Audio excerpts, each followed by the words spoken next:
The Delhi-based high-end computing solution provider Netweb Technology intends to raise as much as 600 odd crore via the public offering. The offer consists of an OFS and the fresh issue of shares. The company is set to launch the IPO on July 17, and the price band is in the range of 475 to 500 per share.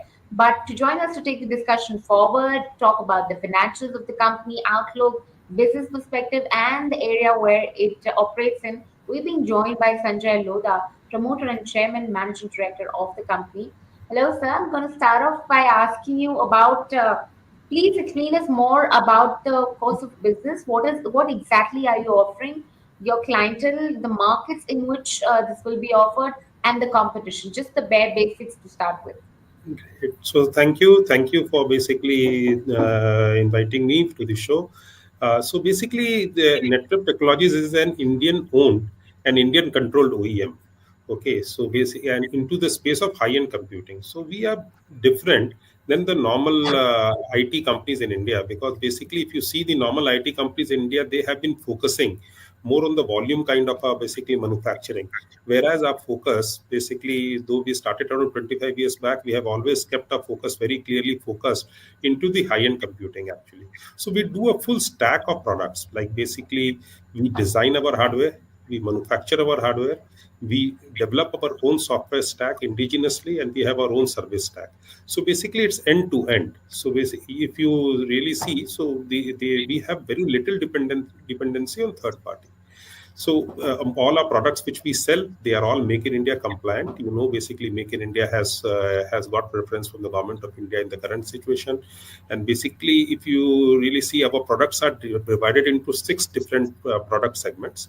One is supercomputers. That's one of our large areas wherein we work. So in the supercomputers, we design our hardware, we manufacture our hardware, we have our own software stack and our service stack. So it's again end to end.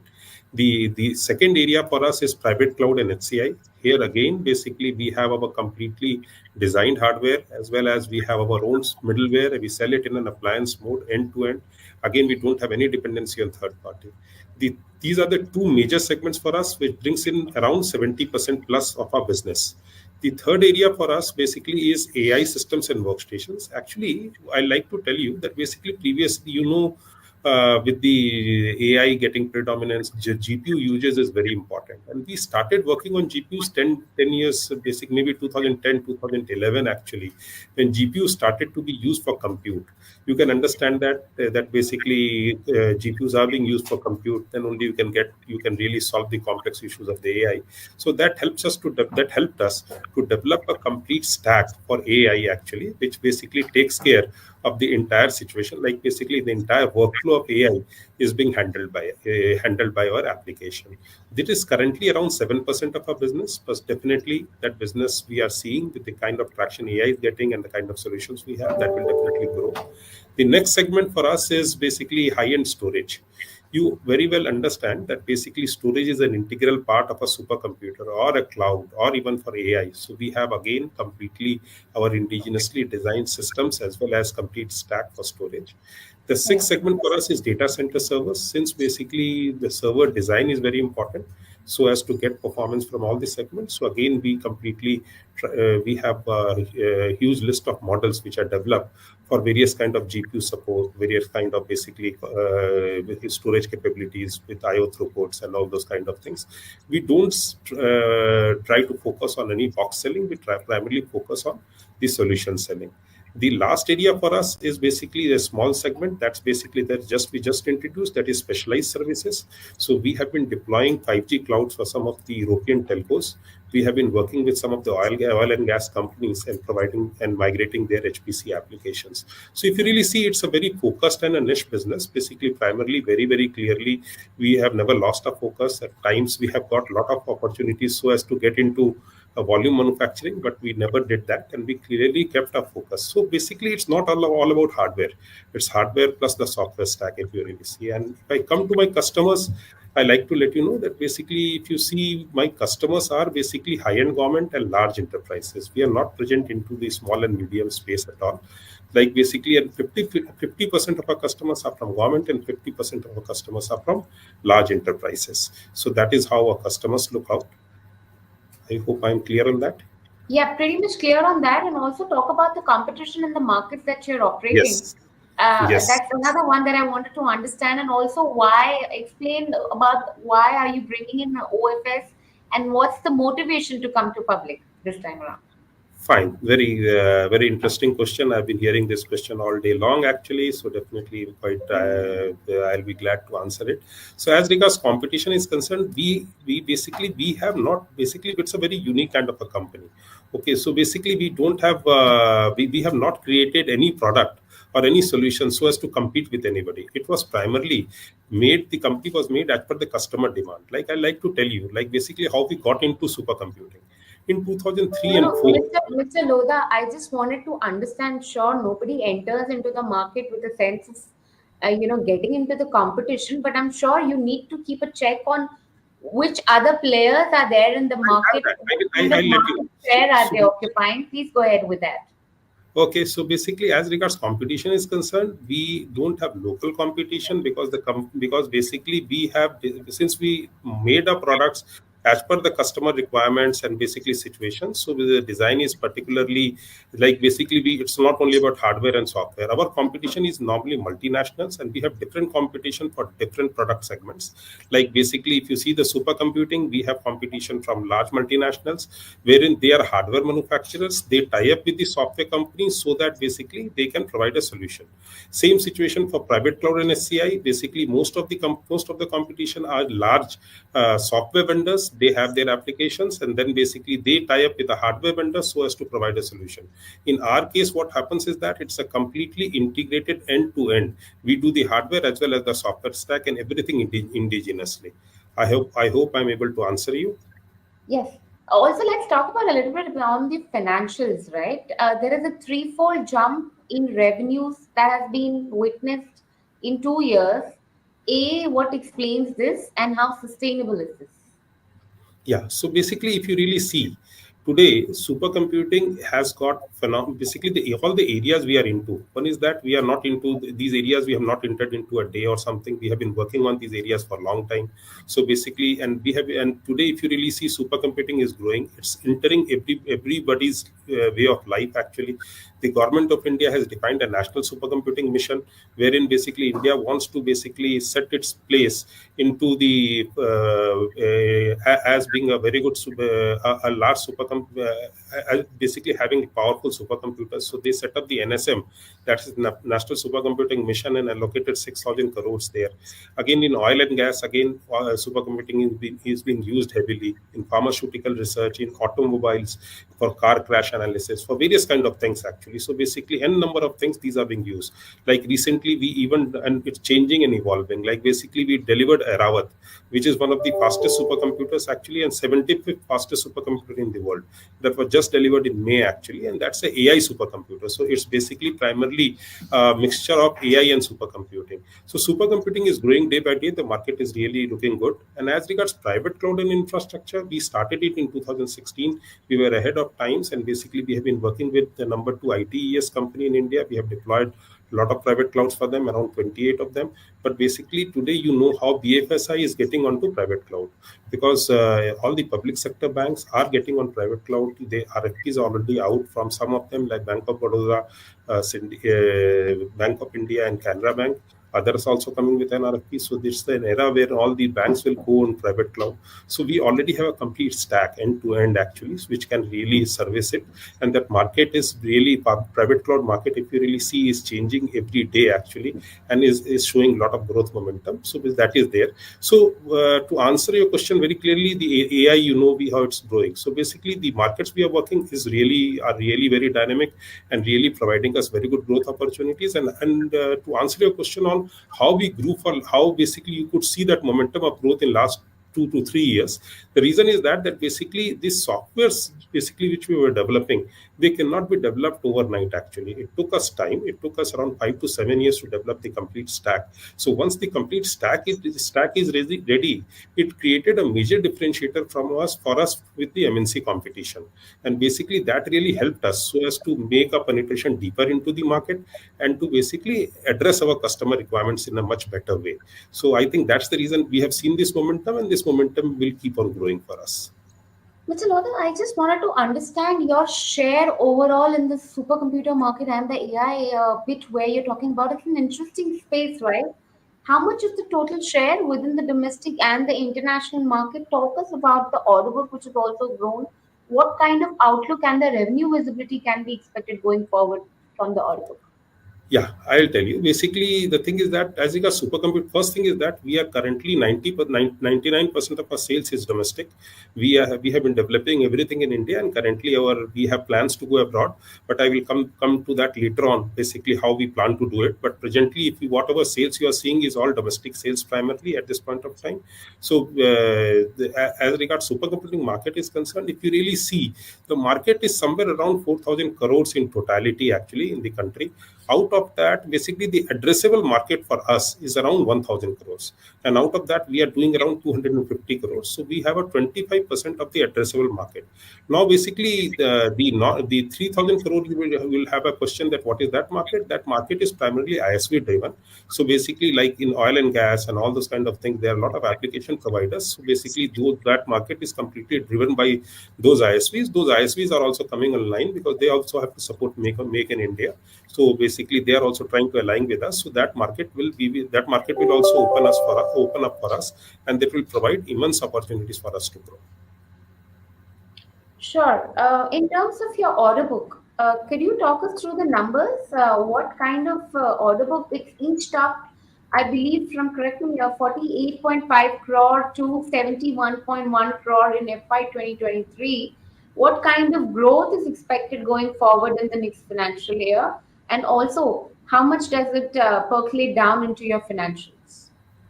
Yeah, so basically, as about actually the company cannot be measured in terms of order book, because basically our order book conversion is very quite fast actually, because since we are not into everything, we are not it's not a brick and mortar kind of a company. So primarily what happens is that our order book to bill to time is very short. Basically within 6 to 12 weeks we are able to basically bill out an order. So if you see our order book, maybe sometime in the, if I think H1 22, that is September 30 22, if the figures are already there on the DRHP, the order book was somewhere around close to around 170 to 200 crores approximately. Okay, the sales was only 147 crores. Whereas if you see in March, my sales was 445 crores and my order book was around 45 crores. If you see today as on date, it would be 100 crores plus. So basically order book completely keeps on building up, and once it's built out, it goes away and again it gets built up. So basically it's not a kind of a manufacturing way wherein basically I have a year long order book and we don't do any contract manufacturing. We are completely away from contract and volume manufacturing. We clearly focus on the basically the kind of our providing our high end computing solutions to our customers. So that is the idea we work. Sure.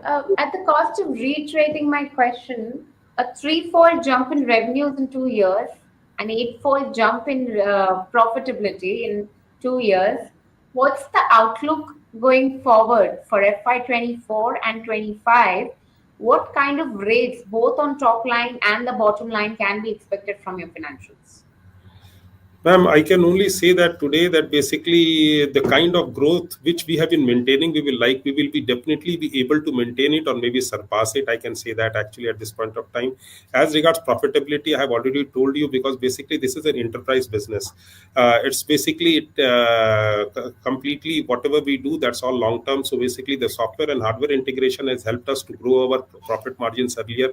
Definitely that is going to grow. And the new year, actually, if you really see the new financial year, we are trying to do AI also, and AI has got some better margins. So definitely that will help us in that. The second is that if you see my complete offering, we are getting into networking switches. So basically networking switches, and again high-end data center networking switches. Basically currently there is a dearth of local networking switch manufacturers in the country today, wherein we have completely indigenously designed the stack and the complete switch, etc., which is almost all ready to be launched. So networking will have definitely some better margins. Plus, basically the areas we are working in, either supercomputing or the cloud. I already mentioned to you how BFSI is adopting more. So basically, we have immense scope to grow, and we definitely feel the kind of growth we have shown earlier, we will try to show that. Mr. Lodha, you spoke about margin profile being a little higher from the AI business. Could you give us the margin split? Technically, for FY23, the margins were to an extent of 15.9%. Could you just give us a understanding of which division is giving what kind of margin profile, and your AI business is incrementally how much over and above the supercomputer business? Yeah. So basically, if you really see, if you see the basically the supercomputing and the cloud, the basic ingredients of both the solutions are very very similar. They are all compute intensive and primarily with the software stack, and also margin profile on both the segments is very very similar. So basically, if I talk about gross margins, it is somewhere around 25 to 26%, which basically currently we are enjoying in both the segments. Only segment which is very small part of our sale is the data center servers. That may have some little gross margin actually, but it is less. But overall, the other solutions are completely integrated with software and a complete our integrated solution that gives me a similar kind of margin. AI will definitely give me around 3 to 5% increase in the margin, which I am thinking. Even basically networking will also give me that, but basically currently 7% of my business, and slowly it will build up and it will basically increase its share in the total business actually. Could you give us a revenue split of how the division is commanding? You gave us 70% to supercomputing and clouding space. Could you talk us about the remainder 30% of the revenue split? Yeah, so basically, if you really see, somewhere around, I think 39% of my revenue comes out for supercomputing business. Around 33% of basically comes out from my private cloud and HCI, and around 7% of revenue comes out from AI. Around 7 to 8% of business comes out from my basically the other data center servers, and the balance is spread between the storage and the services. So Services is this, only around 2%. Yeah. so Mr. Lodha, this incremental 5 to 7% that is coming from AI, do you intend to increase the share of your revenue or focus towards your revenue more from the AI business now? Since you're bringing in this IPO, will the capital be used further towards development? How do you intend to use the proceeds, Yeah, I'll and tell how you. do I'll tell you you. intend I'll to? tell you. Actually, what happens is that basically the stack is already ready. Okay, for AI. Basically, the IPO has got basically, if you see it, as I mentioned to you about Aravat, Aravat is a mixture of supercomputing and as well as AI. So basically, all these fields are very closely integrated. Today, GPU is getting into all the areas. So basically, actually, the problem with me is that basically my existing supercomputing and cloud business is also growing. Okay, so I'm saying that basically I'll not replace the revenue from AI. The AI will also grow. AI will grow at a faster rate, but since the other segments are also growing, so maybe what I foresee is that it will show a growth of around basically in the total mix, a growth in the AI from 7% to maybe around it will reach around in 2 years it will reach around 15%. That is my target. All right. That's pretty much the word coming in. You don't talk as much about more about AI because it's still being in the early development stage. What Yeah. kind of opportunity does it overall offer for Indian markets and for Netweb, since bulk of the investments would happen in developed markets? Yeah. So basically, basically what has happened with AI, AI is definitely like people are saying generative AI will reduce business, but I personally feel is that generative AI is only going to increase business because more and more application of AI will happen. You understand that AI is again compute intensive and primarily but basically the problem with AI is that currently all the AI developers face a major challenge that basically they don't get an end-to-end platform so as to complete their requirement. They will have to use different kind of application for basically for their production, for their basically learning and for inferencing. So what happens is that basically it's a complete cycle. Now what we have worked upon, we have worked on a complete appliance called a complete application called Cubites. I think that is the best R&D effort which we have done in last 5 years, which basically completely provides a platform where all the three things can be integrated together. So basically we have all containerized application which completely makes it easy for anybody to basically perform it. So I personally feel that India has got a great opportunity again in the AI space because there will be a lot of development, lot of basically how the dynamics have been working that will completely change. You already heard from some of the IT majors in India the kind of investments they are doing. I think that was in the news about from Wipro also. They are planning to invest more than $1 billion on basically on generative AI. Infosys is also having a similar kind of a story. So all the large players are trying to invest invest into it, and primarily they see the potential into it, and primarily government is also very much willing, because you see Arawat basically, which they have developed basically an Arawat, as if you know the basic purpose of Arawat. Arawat is a AI enabler for the country. Actually, what the government is planning to do, government is clearly will be offering the all the startups of the country time on Arawat, so that basically it will act as a cloud for all the startups in the country, so they can have the AI and computing facility available to them without any cost actually, so that basically their development will not suffer, and they will personally not have to, primarily the small startups and all, they will not have to have these challenges of basically buying the infrastructure and all. They want to do it, so that's the way, and they want to really grow the AI. Even India is also talking of its own version of generative AI. There is a lot of work going on the languages side as well. So basically there is an immense amount of opportunities in the smart cities. If you really see, if I talk about the old kind of thing, then smart city and all those kind of things which are happening currently, I think there is a fabulous kind of a growth which I see personally on the AI front in India. Actually, I think the CAGR for AI will keep on changing every week approximately. With that amount of quantum of investments which have also been happening from the larger counterparts, what kind of differentiates your Now, company I am from? not able to hear you. Okay, am I audible right Can you now? come again? I was not. Yeah, sure, Yeah, Mr. better. Luda. Am I audible right now?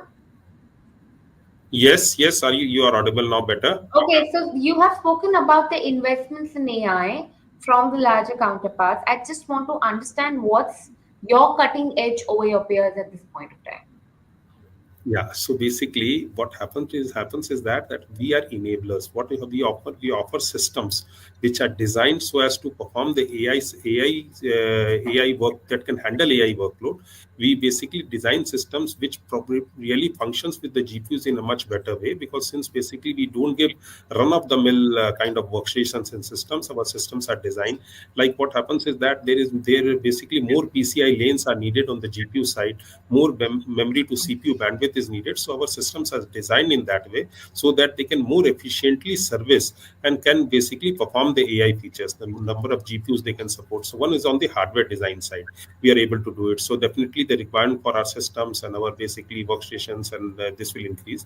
The second is that we already have basically, as I mentioned to you, a qubits kind of a basically application which will really scale up and will help the end user, so as to completely work on the AI workflow and to basically do their work in much more faster way. Else, what happens currently is that they have to use different applications for different kind of workload. So we are trying to integrate all of them so that it becomes easier for them. So we are seeing a lot of demand around it, and that will, since AI will grow, that will increase the requirement for our systems, and our application will further boost its growth. All right, Mr. Loda, we'll leave it at that. Thank you so much for taking out the time and speaking to us, and all the luck for your upcoming IPO, which hits the primary market July 17 with the price band of 475 to 500 per share. But with this, it's a wrap. Thank you so much for tuning in.